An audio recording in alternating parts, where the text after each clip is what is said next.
Bonjour et bienvenue dans le flash d'information.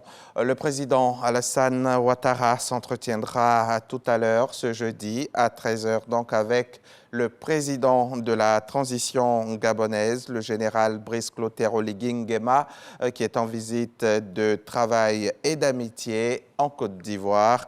Nos reporters seront sur place pour cette rencontre.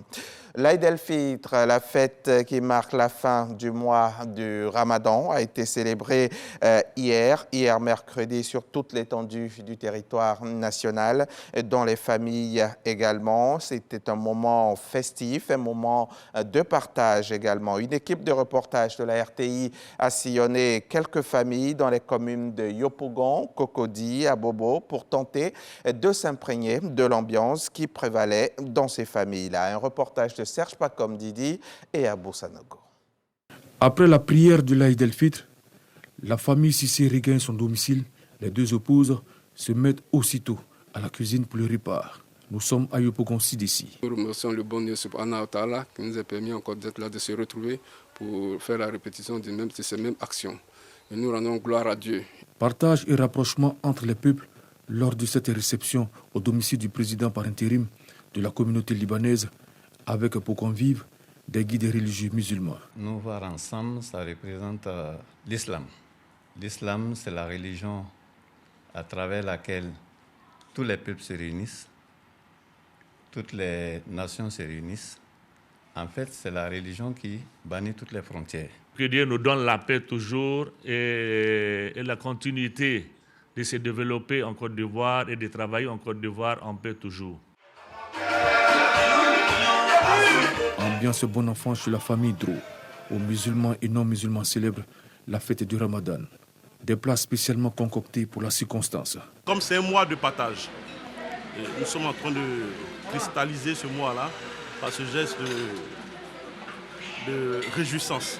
Nos vœux les plus chers, c'est la paix en Côte d'Ivoire, la stabilité. Nous demandons à Allah le Tout-Puissant de toujours garder la main sur la Côte d'Ivoire afin que tous ses fils soient unis dans la paix. Un tour au domicile de l'artiste mandingue Afou Keïta, que nous retrouvons en pleine répétition pour le préparatif d'un spectacle à l'occasion de la fête du Ramadan.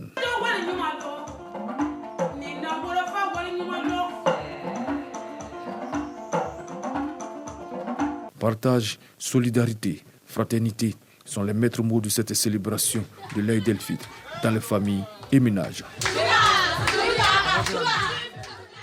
Le mois de Ramadan, c'est aussi la période indiquée pour rompre avec tout ce qui est déconseillé. À Yamoussoukro, par exemple, capitale administrative de Côte d'Ivoire, les fidèles musulmans de la grande mosquée de la ville ont célébré le Ramadan sous le signe de la paix et l'amour du prochain. L'imam central, El Hadj Seydou Silla, a exhorté les jeunes, les populations, tout l'ensemble des musulmans à se détourner des comportements malveillants, des comportements déconseillés, donc peu honorables, qui justement sont interdits dans la religion. Le reportage de Charles Tatou à suivre tout à l'heure dans le 13 h.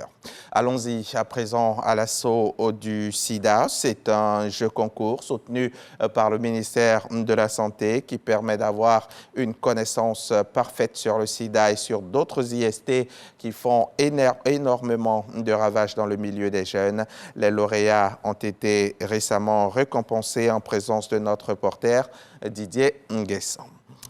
Au Mali, la junte suspend les activités des partis et associations politiques. Le colonel Abdoulaye Maïga, ministre de l'administration territoriale et porte-parole du gouvernement, qui a annoncé la nouvelle hier soir. Il a justifié cette décision par des raisons politiques et sécuritaires. Il a aussi expliqué que la reprise de la ville de Kidal en novembre 2023 des mains des ex-rebelles ainsi que d'autres localités ne signifie pas la fin du terrorisme et des questions de sécurité. Il y a d'autres défis à relever alors qu'au même moment, la